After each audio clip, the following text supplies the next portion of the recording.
On parle de l'ouverture du stade. Étiez-vous, à l'époque des faits, directeur du stade, du 28 septembre? Pas de tout. Je rappelle qu'il y a une note de service au dossier, la note de service numéro 043, portant fermeture du stade du 28 septembre. Donc, s'il y a quelqu'un qui doit répondre à cette question de l'ouverture du stade, c'est bien le directeur du stade, Ibrahima Sori Keita, dit Petit Sori. Affirmatif. Oui. Et l'expression faux problème, on est revenu là-dessus hier, faux problème, signifie-t-elle violence, viol, meurtre, assassinat ou toute autre infraction? Faux problème. Vous savez, c'est difficile de gérer nos jargons militaires dans des circonstances comme ça. Alors, sinon, faux problème pour moi, même ceux qui étaient déjà interpellés là, ils ont créé des faux problèmes. Toi, tu es couché chez toi, quelqu'un te dit sors, tu vas marcher. Tu sors, tu marches en son nom. Il n'a aucune autre emprise sur toi. Il a dit seulement sors, tu vas marcher. Pour quel motif, je ne sais pas. Pour quel intérêt, je ne sais pas. Alors, pour moi, c'est un faux problème. Parce qu'on vient t'interpeller dans ça, ne serait même que prendre les gaz là, c'est déjà des problèmes. Et on vient t'interpeller dans ça, on te met dans des pick-up, et généralement on t'envoie. Ou généralement tu es là, tu es privé de ta liberté pendant que tu es assis. En ce moment-là, lorsque vous avez dit faux problème, ouais. Est-ce que vous avez pensé au pas meurtre? Pas de tout. Et ce que j'ai dit, la pensée qui m'est venue dans la tête, c'est que je vous dis comme ça. Pas de tout. Et je pense que c'est pas ça. Mon colonel, que répondez-vous à la polémique autour de votre propos, quand certains ont dénaturé votre propos au stade ou devant le stade? Certains disent que vous avez affirmé vous voulez accéder au stade, allez-y, mais les conséquences, vous allez en tirer. Attendez, je n'ai pas fini. Nous vous ferons porter la responsabilité de ce qui surviendrait. Vous allez être tué. Vous allez vous faire tuer, c'est terminé. Je vous avais dit de faire attention. Ça apparaît dans plusieurs procès-verbaux. Cette polémique-là, qu'en dites-vous? Mais c'est vraiment grave. Je pense que ces mots ne sont pas de moi. Et mieux que ça, si cela était vrai, les gens qui étaient autour de moi, c'était pas maintenant les manifestants. On peut estimer que ça, c'est des petits garçons qu'on ramasse dans le quartier. Mais j'étais en face des personnes ou des hommes d'État. Quand on parle des Sidia, quand on parle de président Baouri Otola et le président Selou, tu leur dis, vous allez vous faire tuer, et après vous vous comprenez sur un consensus, ça c'est impossible. Et un de deux, je pense que les gens n'allaient même pas partir. Si moi j'avais les informations comme ça, et j'avais des idées comme ça, j'avais prononcé comme ça, je n'allais pas permettre les gens de partir. Mais comment se fait-il que je prononce ces mots, et que c'est même avec des gens qui ne sont pas des petits hommes, hein, et que ces gens-là et moi, qu'on trouve un consensus sur la base des missions à accomplir. Alors moi je tombe de nu. Mais dans ce pays, hein, qui veut tuer son chien, l'accuse de rage. Vous ne voyez pas une contradiction, parce qu'au même moment, c'est en une seule phrase, pratiquement, que vous avez employé ce que vous avez dit, des conseils que vous avez prodigués, comme vous l'avez dit hier. Est-ce que vous aurez pu employer toutes ces expressions-là au même moment? Parce que c'est dans beaucoup de procès-verbaux. Oui, mais ça, l'expression n'est pas un conseil, c'est une alerte. L'expression dont vous faites allusion n'est pas un conseil. Hein? Est fortuit comme ça. Quelqu'un peut le dire, un homme normal ne peut pas le dire comme ça aux gens. Et si je le disais, les gens n'allaient pas partir. Ça, au moins, c'est clair. Moi, mon problème, c'est quoi? J'ai juste dit que si j'avais dit cela, c'est impossible que ces gens, les personnes aussi, hautement intellectuelles, allaient se permettre d'y aller. Et ils n'allaient même pas me donner le temps d'aller à un consensus. C'est pas possible.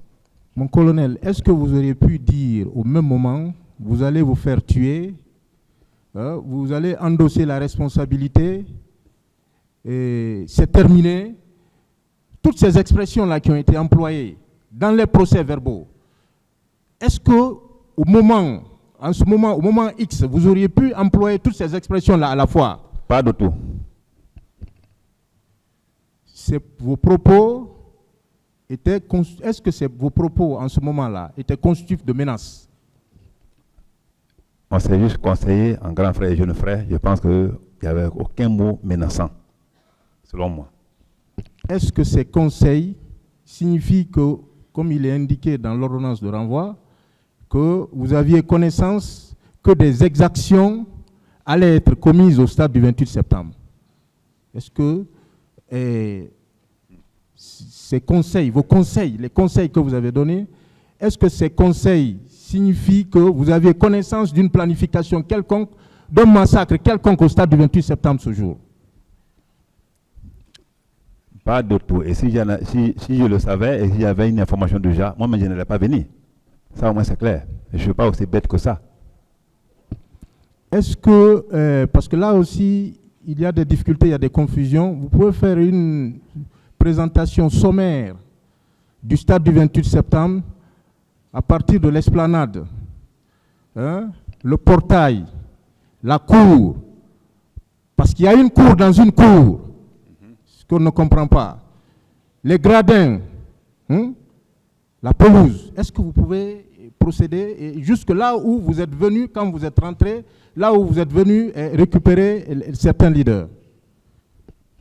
Comme je l'ai dit tantôt, maître, effectivement, ce que vous avez dit, c'est la description, s'il faut dire, normale que vous venez de donner.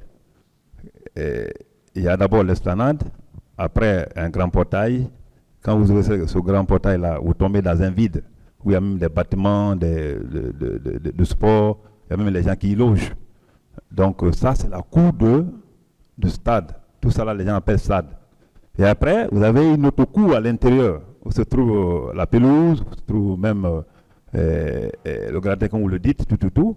Ça, c'est pas à ce niveau-là. Moi, j'ai croisé l'âge d'Alain juste à la porte là-bas, la porte de cette pelouse-là. Je venais en courant, c'est lui que j'ai croisé et je pense que quand il sera là, il va le confirmer. Vous étiez avec qui lorsque vous rentriez au stade? Parce que vous avez dit que vous êtes rentré en courant. Vous étiez avec qui? C'est seul mon garde de corps qui me suivait. Lui me suivait en courant. Il a remarqué, même dans la foule. Vous maintenez que c'est M. Baouri et l'âge Selou Dalen Diallo et feu Jean-Marie Doré que vous avez envoyé à la clinique Ambroise Paré? Effectivement, plus deux autres que je ne connais pas. Je ne sais pas s'ils me voient maintenant pour qu'ils peuvent témoigner à distance. On vous accuse d'avoir entravé l'arrivée des secours au stade et refusé de porter assistance à des personnes en danger. Qu'en dites-vous? Je pense que comment simultanément on peut jouer ces deux rôles à la fois. Secourir et empêcher de secourir. Je pense que c'est deux choses diamétralement opposées. Secourir en même temps empêcher de secourir. Vous avez demandé ceux-là qui étaient blessés, qui étaient dans ma voiture, qui étaient conscients, comme les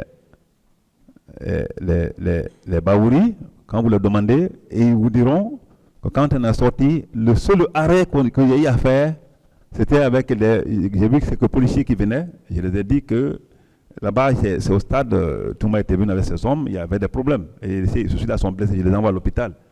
Et vous voyez. Et ils ont continué à pied, hein, ils étaient à pied. Et moi, j'ai bifurqué vers l'hôpital, la clinique Ambroise Paré. On vous accuse également d'avoir donné des instructions à certaines personnes, notamment à vos agents.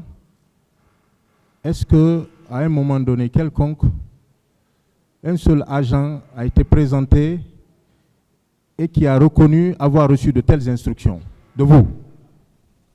Bon, je pense qu'après 13 ans d'enquête et qu'aucun agent n'a été identifié par rapport à ce passage, je me dis que jusqu'à preuve du contraire, je n'ai donné aucun ordre à qui que ce soit, ou quoi que ce soit ce jour-là, dans ce rôle que je jouais, quoi. Sauf que celui qui me dit, mon commandant, il y a les Syriens qui aussi sont blessés, il dit, mettez-vous dans les voitures, envoyez-les à l'hôpital. Lorsque vous êtes revenu au stade, suite à l'appel radio, vous informant que des tirs retentissaient au stade. Quelle était la situation générale en ce moment-là au stade? Moi, je vous dis, je l'ai dit tantôt que quand je rentrais maintenant, on entendait les tirs par intermittence. Ce n'était pas maintenant un tir nourri ou un tir par coup de rafale, mais le tir par intermittence. Donc, pratiquement, et ce n'était pas le chemin là, ce n'était pas dans le vide là. C'était pas dans le vide là. Je pense que c'était derrière là-bas vers la pelouse. Par intermittence. Okay. Est-ce que cela représentait pour vous-même, parce qu'il y avait des tirs, est-ce que cela représentait pour vous-même un danger? S'il vous plaît, au niveau de la mezzanine, il y a trop de bruit. Est-ce que cela représentait pour vous un danger vous-même? Mais un danger potentiel, ce n'est pas des réels. Quand on entend que ça tire, si ce n'est pas le cœur de soldat, c'est d'y aller. J'ai fait le front. Quand on dit aller faire une reconnaissance d'un point à un autre, alors que ça tire, c'est le cœur qui vibre d'abord. Mais puisque tu es appelé par un devoir, tu es obligé d'y aller, d'accomplir ta mission. En dépit de ce danger, qu'avez-vous fait? En dépit de ce danger, il y avait un danger. Qu'est-ce que vous avez fait concrètement? Oui, mais j'ai minimisé. J'étais dans un dilemme. Mais j'étais obligé de minimiser le danger pour pouvoir au moins, une fois déjà sur le terrain, et que, sachant déjà que tout le monde était informé que les gens y étaient, alors pouvoir au moins jouer un rôle. Et je pense que ce rôle, je l'ai joué. Donc vous avez pris un risque de sauver certaines personnes. Un grand risque, s'il faut dire. Est-ce que vous auriez pu tirer sur des manifestants au stade du 28 septembre devant les leaders politiques sans que ces leaders ne réagissent? Pas de tout, pas de tout. Et mon nom sera aujourd'hui sur toutes les lèvres.